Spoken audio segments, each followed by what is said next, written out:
As far as like my emotions, they used to take control of me. I would I would go back to using, or I would do impulsive behavior. I would get in a lot of trouble doing that. Wouldn't think about my emotion. I would go back to what I knew. Couch surfing, hanging out with old friends, that sort of thing. It would get me in trouble, get me in a lot of trouble. Well, one of my first memories of meeting the chaplain and going to group was the anger management was one of the programs. I learned a lot, not just about anger, but how to deal with all my emotions, really. Once I learned my anger, or how to control it, or if it mattered, or if I was going to care about it later on, or if it was a big deal, or even worth getting angry about, then I started taking that into being like any emotion, sad or hurt or frustrating or wanting to use or anything, distance from my daughter or my parents being passed away. I can use these tools that I've learned over the past few years as I transition into a better, more functional life. Anger management, the jail chaplains, it's all been a very big, very nice blessing. And now I can, I'm accountable for things, and I'm not going back into it. I've blocked all my friends and that sort of thing, or my old using friends. They're not even friends, acquaintances, and I get it this time. You know, I really do. So as I was saying, we just heard from Nick, who wasn't able to control his emotions and was stuck in a downward spiral. Nick had checked himself into Prairie St. John's 2 previous occasions, but it was in the Cass County Jail where he found hope when he attended the anger group and learned how to control his emotions. I am so thankful Nick found hope and freedom through Jesus. And there are many others in similar situations. We are blessed to have a sheriff and his team who boldly support faith-based programs. Friday, March 13th, I got a call from Sergeant Schwant letting us know that all programs at the jail were canceled because of COVID. I'll never forget this feeling in the pit of my stomach, and my thought was, now what are we going to do? We can't just roll up our carpet and go home. I knew that there were men and women that are desperately hurting and broken and needed some hope. So the jail chaplains has been providing life recovery Bibles for a number of years to inmates in the jail. So what we did was we started to prepare Bible study sheets. And every time we listed a reference, we would put the page number in the Life Recovery Bible. And the first week we handed those sheets out, we handed out 100, and we were amazed that the sheets were gone before the requests were filled. The second surprise was that the engagements the inmates had with them, they completed them. And then they were having these really rich conversations with Chaplain Mike. It was absolutely incredible to see how God continued to work. It was different than how we had envisioned it, but he still was saving people and repurposing lives through that. Recently, we asked some of the inmates if they were using the study sheets and how it had impacted them. Here's a couple statements that I heard. 1, my values have completely changed for the better, and I've become a much less selfish person. The smallest things make me so happy, and I love it. The second person said, I'm learning to pray, asking God not for what I want, but what he knows is best for me, and then have faith in him to complete it. Incredible, and we're going to hear more stories this evening as we go forward. It's now my opportunity to introduce our speaker for this evening. Last February, Scott Stroud called me and introduced himself as an ex-offender who had written a book. He asked the book, Get Out for Good, and he wondered if he mailed us a few complimentary copies, if we would take a look at it and consider giving it out to people who could benefit from it. Scott was trained as a barber in prison, owned a shop for about 15 years. Then he felt the Lord call him to attend seminary, and he's now serving a congregation in California. Scott, I'm so thankful for that call in early February and getting to know you, and I'm especially thankful that you came to Fargo on this snowy evening to share your story. Thanks, Scott. Thank you so much, Jerry. Thank you. And yeah, I was expecting that we'd probably get a little snow while I was here so I can get a little taste. But yeah, Jerry, it's been really great to get to know you and the work at Jail Chaplains Ministries. And so thankful for what you're doing for inmates. It makes me think of my time, now 27 years ago, getting out of prison, and the things that impacted me, the different ministries that impacted me. I remember back to when I stood before the judge in Hennepin County, and that judge looked at me and said, you know, Scott, we don't think you're a hardened criminal. We want to try to give you a second chance. And so he sentenced me to treatment. And if I could complete that treatment program, they were going to wipe the felony from my record, and they were going to stay my sentence. Well, I went into that treatment program, and that program was a program that was focused on kind of the scream therapy of the 90s. That's where you'd sit in a big circle and all the residents there would yell and scream at you and about all your problems. And I made it for about 10 months there, and I realized, you know, behavioral modification isn't the problem. Changing the way I am on the outside wasn't the problem. There was a deeper issue. And so I had my sentence executed. I went back into prison, and the inmates there were really the ones that began to start working on me. They started witnessing to me. They started asking me why I was running from God and all of these kinds of things. And that's when I gave my life to the Lord. Reminds me a little bit of my son Elijah. I have a son who has a defective heart. And he was born with this heart valve issue. And over the course of the time, we'd had to watch him closely, because if he got sick, then it wasn't like other kids who get sick.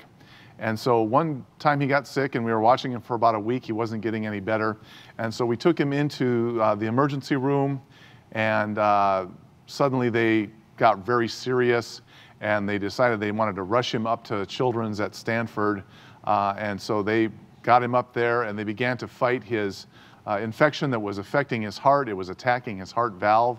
They worked for about 2 months to do that, and they finally realized that they couldn't do anything about it. And so they decided to put in a titanium valve. And Elijah's defective heart shows us that we don't need behavioral modification. We have defective hearts.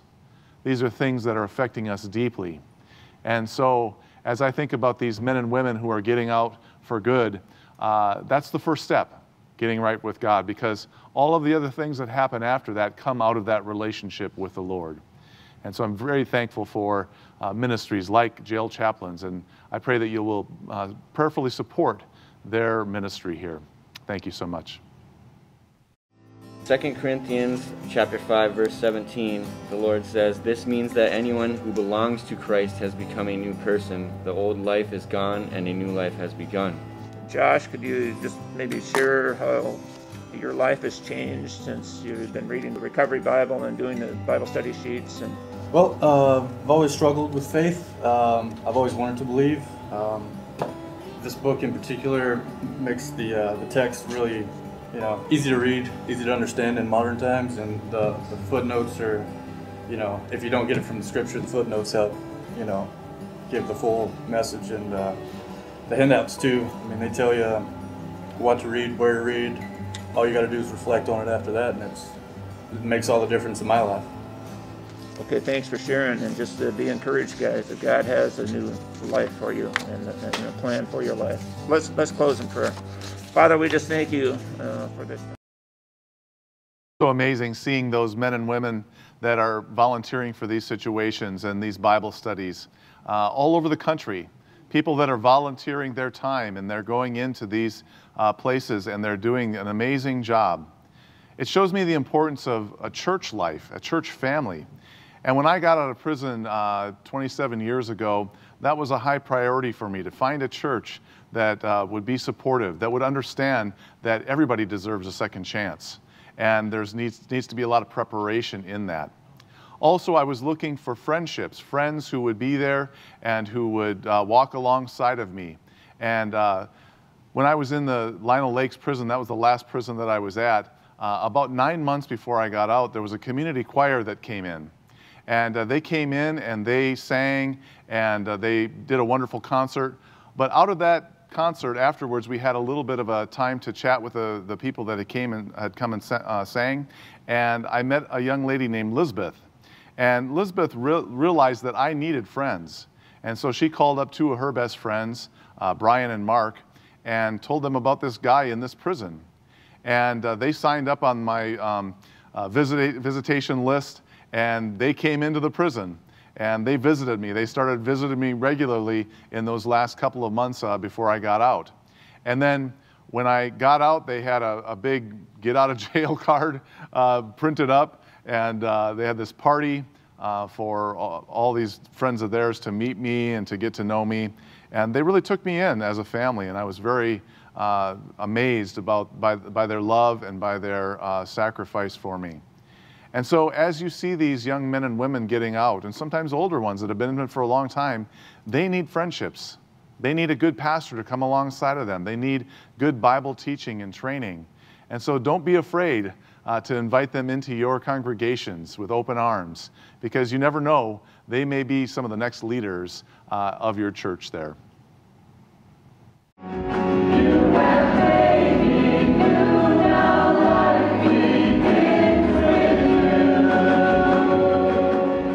want to welcome you to Lighthouse Church. Lighthouse Church is a come-as-you-are church. We say that no perfect people are allowed, but what we mean is that everybody is welcome here. And if you're going through something right now, if you're in the midst of a struggle, I can assure you that there's probably people around here who have or are going through the same thing that you are. We're also a place where people come at various places in their spiritual journey. So if you've been part of the church your whole life, welcome. But if you are new or returning after maybe thinking you'd never come back again, welcome. And we hope you can take something here and apply it to your life, and that you will be blessed by being here. God bless. What an amazing church, Lighthouse. We need churches like that are willing to open their doors for the least of these, my brothers and sisters, who the Lord loves. I think back to a time in my life when I was just about to get out of prison, and there was a Bible study that was going on there in Lino Lakes. And a man named Pete Lundeen was one of the guys that was leading that Bible study. He gave me his phone number when I was about to get out the day before, and he said, give me a call when you get out, let's have lunch together. And so I called him up, and we met at Perkins, and we sat there and we talked about some of the challenges that I was going to face as a young man getting out of prison, starting over. And Pete recognized in me a defect, that I didn't have a father that had trained me up and raised me up in the Lord. And so he and his wife, Sandy, invited me to come and live with him for a year and a half. And I moved into their basement, and he became a spiritual father to me. He began to teach me about relationships. He began to teach me about all the things that I needed to know about a job and the community and what it meant to be a man of God. And that accountability was crucial to me.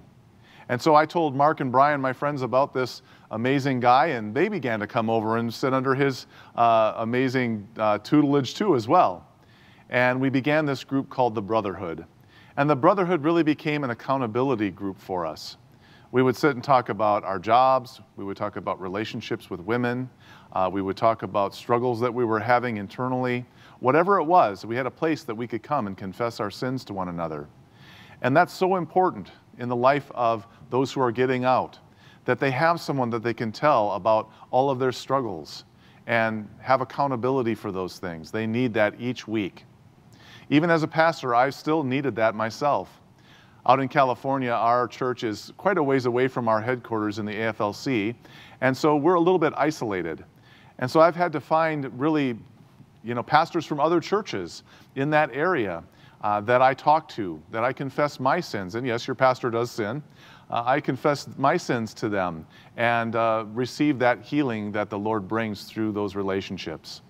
And so as you think about those men and women who are getting out, if you want them to get out for good, be one of those ones who's willing to, like the Lundeens did, invite them into your home perhaps, or support them, or start a group, whatever it takes to help them on that road to recovery. I had a couple individuals that came to me on my caseload and maybe weren't meeting quite their criteria for domestic violence or anger management. So I learned about Living Free in the anger program and thought it was a good alternative programming for them to be involved in to kind of help guide them in a direction that might be positive. And I've had a few guys go through the program, and a lot of the individuals continue to go to the program, complete the program, and then keep going week after week. They can't get enough of it. it's been a great experience for them. Getting that feedback from them and how positive experience it is for them to participate in that group encourages me to spread the word and provide that option to other individuals. A lot of guys talk highly about the feedback and the interaction they're getting with that program. Our two volunteers are here. They're going to show you two differences. Walter, could you pull Mike up? Sure. Was that hard? Very hard. Mike, could you pull Walter down? Was that easy? Very easy. The concept here, it's hard for people to bring us up, but it's easy for people to bring us down. They connect that with maybe some of the stuff they did while they were in the county jail.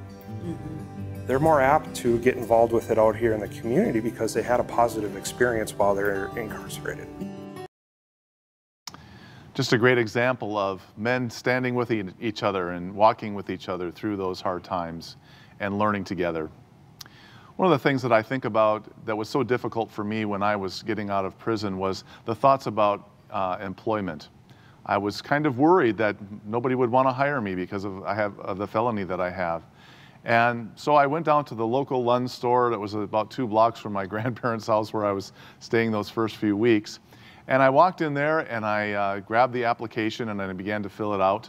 And as I filled it out, there was a spot that said, have you ever been convicted of a felony or have you ever been in prison? And so I put, I'd really like to talk to someone in person about this. Makes me think of a young man who I was training down in Soledad Prison. And I was doing a class down there through Prison Fellowship. And this young man came up to me with the same concerns I had. And he said, you know, Pastor Scott, when I get out, I think I'm just going to not tell anybody that I was a felon or in prison so I can get a good job.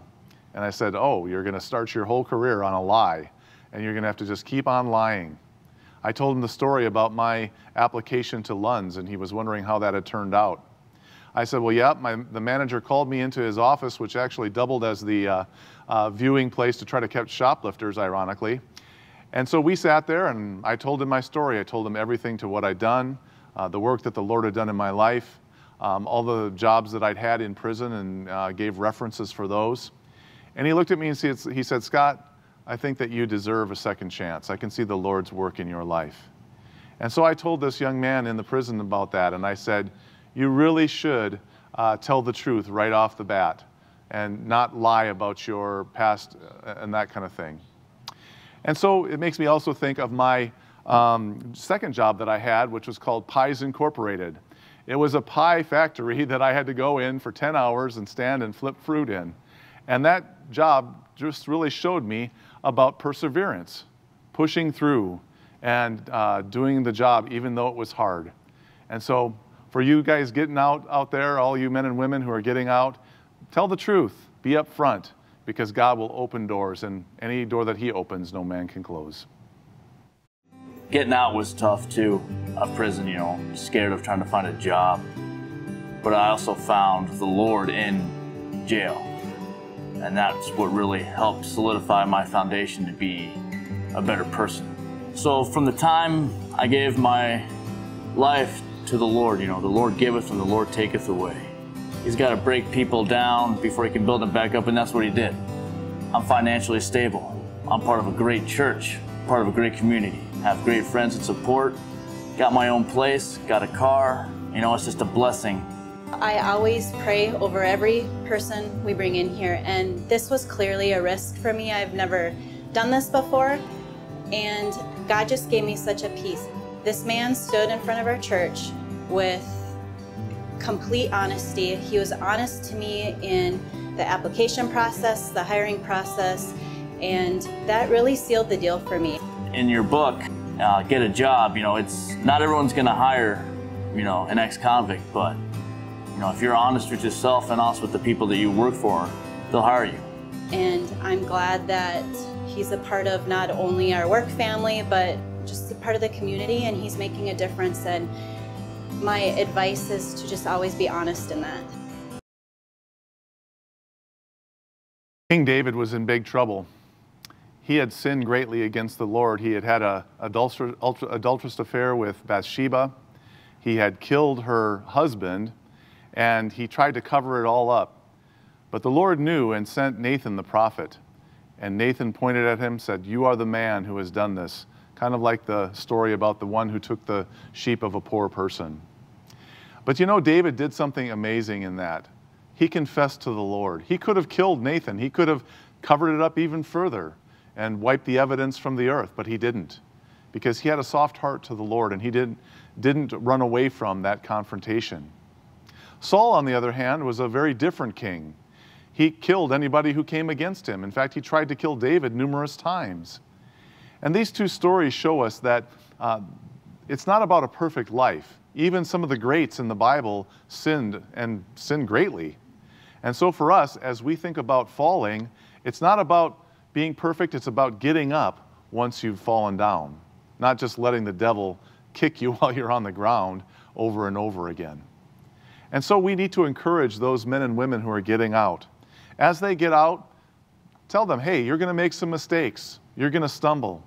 Because many prisoners, when they're inside, they have this sort of romantic notion about how things are going to be when they get out, how perfect it will all be. And as their perfect life does not unfold before them, they can become frustrated. They can become discouraged. And so they need people to crawl with them when they're crawling. They need people to walk with them when they're walking. And they need to have people encourage them to keep on running even if they stumble.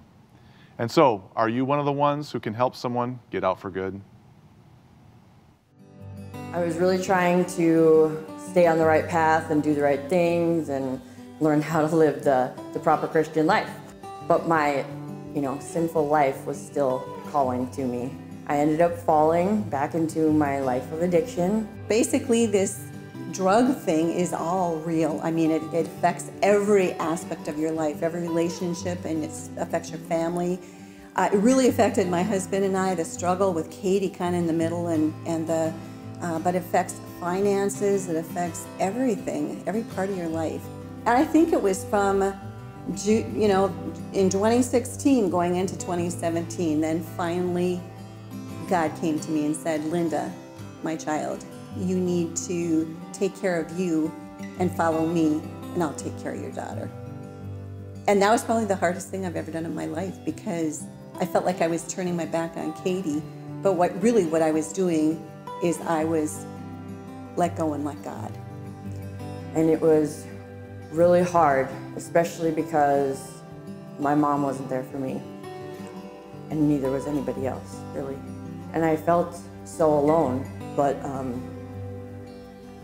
that was when I really was able to rely on God. And He told me that even when I had nobody else, that I had Him, and that's all I needed, and that He would carry me through anything and everything. What an amazing story. In the nation of Israel, there are two major bodies of water. There is the Sea of Galilee and the Dead Sea. The big difference is the Dead Sea is at the most low point in that entire area. And even though water can come into it, nothing gets out of it. It's just too low. Whereas the Sea of Galilee is full of life, fishing and sea life and people living around it. That's because water comes in and it flows out. So many times prisoners, they get into a mentality where all they're doing is taking. In fact, that's most of their life, and that's why they're in prison, is because they are takers. Whereas once you become a Christian and you realize how much the Lord has done for you and done through the others that are around you, it makes you grateful, wanting to give back, wanting to help others. And so as you get out into society now, you want to go from that pariah, the one that everybody sees as the outcast, throw them away, get rid of them, to now becoming a pillar in society. A pillar is one that causes support to come to that area, to your job, to your community, your neighborhood, your family, your church. Because church leaders don't just come from nowhere. They are raised up in the middle of those church situations. And perhaps you're the next church leader. Maybe you're the next ministry leader of Jail Chaplains Ministries or something similar to it. And so as people have put so much work and time into you, it's time for you to give back. Giving back for me is like just taking the time out of my day to talk to someone that's struggling, because there's people in my life that took time out of their lives to do the same thing for me, and I wouldn't be sitting here giving this interview right now if it wasn't for those people taking the time out of their lives to give back to me. And I think it ties in with what my family has done when they have allowed me the privilege of being back in their lives, and they've helped me on a few things. And they say the best thank you I can give them is to keep doing the right thing, keep plugging along. And I do that with going to groups, trying to, on occasion, facilitating groups, giving people rides, trying to be an encourager, trying to push and prod where needed. Even though I'm giving back, it still helped me stay clean, because it helps me see where I came from and where I can end up back. It sounds selfish in some ways, but I see what the real struggle is with them, and when I talk to them, I can relate with it because I've been there. So that's what makes the Living Free groups, to me, so powerful. I'm a big fan of Living Free because the variety, there's a start and an end date to it. It makes the facilitating pretty easy. And I think most importantly, it's Bible-based. I never realized I had to give back, but now that I found God in my life, I feel that I have to give back because somebody gave to me. One of the parables that Jesus told that I think shows the Father's heart the most is the parable of the lost son. It's that story of that young man who took his father's inheritance and went off and squandered it, threw it away with prostitutes and wild partying. And yet that father was always looking down the road, always looking to see, is this the day my son's going to return? That's the story of my life. My life was one of throwing away great gifts that God had given me. And yet he was still looking down that road for me, still looking to see if this would be the day that his son would return. Because God is a God of restoration. He doesn't let relationships go unnoticed and throw them away. Well, that person, they're all washed up. He loves to restore things. And our relationships can be restored in the community as well and with our families. Many of us have hurt people in the process of our crimes, and there needs to be restoration in the midst of that. But it's not just a short race that we do this. This is a long haul. It's a long process. It's a marathon. And as you think about this long road ahead of you, you'll need people cheering you on along the way. And that's what jail chaplains does, other ministries like them. They cheer you on to try to help you restore those relationships, get back with those who you love, children that you haven't seen maybe in years. For me, I know that there were many family members who had kind of washed their hands of me because I was creating a lot of problems in my family. But when they saw that the Lord had taken a hold of my life, many of them actually came to the Lord in the midst of that. They saw my life as a witness, and they wanted what I had. And so, don't give up. Even though the race is long, many are here to cheer you on. Restoration is what I look at. I just think that I could not believe, and I just thank God for allowing the time to pass so fast and quickly that it wasn't 40 years. We're allowing individuals and our family and Katie's children to see that we are on this earth to serve the Lord, and He's going to take care of us. I have a great relationship with Jesus. He's my Lord and Savior, and I am so grateful. I thank Him every day for everything that He's done, for sending me to jail. I know that's kind of weird to be grateful for, but I am grateful because that brought me to where I am now. And I'm grateful to the jail chaplains. They've been there for me. They were at my graduation from North Dakota Adult and Teen Challenge. They've been such a blessing to me, and I am so grateful that I have contact with them and that they're there for me and that they're helping other people who are in the place that I was. Because, you know, most people that end up in jail they're hurting and broken and lost in darkness, and they just need the light of the Lord and the love of other people who know Him to help them find their way out.